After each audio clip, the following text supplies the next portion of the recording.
প্রিয় বন্ধুরা, কয়েকদিন হলো মনটা বড্ড খারাপ হয়ে আছে। স্টাডি রাইটার বিভিন্ন ভাবে প্রতিবাদে তোমাদের সাথেও সামিল হচ্ছে।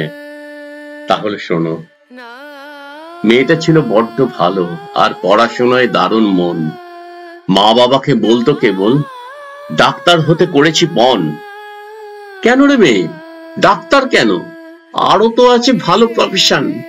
ছুরি, কাঁচি, কাটাকুটি, টেথোস্কোপ আর অপারেশন। চাইতো মেয়ে সমাজেতে আনতে কিছু পরিবর্তন।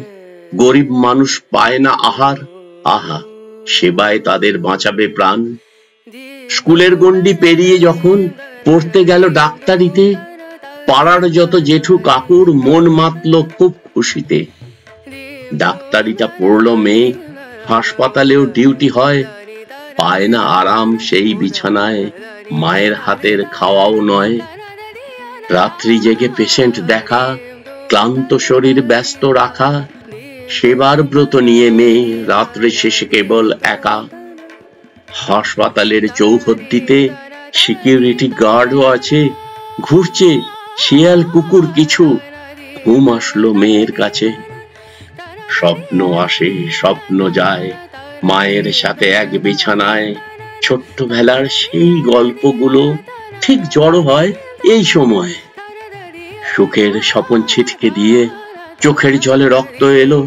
ও মা, তুমি কোথায়? মা গো, আমায় ছিঁড়ছে দেখো কুকুরগুলো। পারছি না মা, কষ্ট এতই, দিচ্ছে ওরা মরণ কামড়।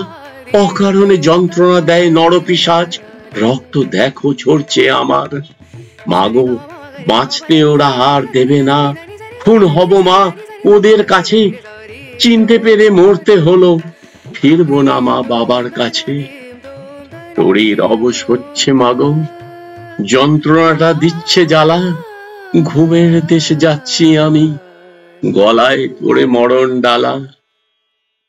এর প্রতিবাদ হওয়া দরকার। যারা দোষী তারা তো শাস্তি পাবেই, আর এই দোষকে আড়াল করতে যারা চাইছেন, সে যেই হোক, তার এবং তাদেরও শাস্তি হওয়া দরকার। আমরা এই প্রতিবাদে সামিল, সর্বক্ষেত্রে সমস্ত এতে আমরা আছি, থাকবো।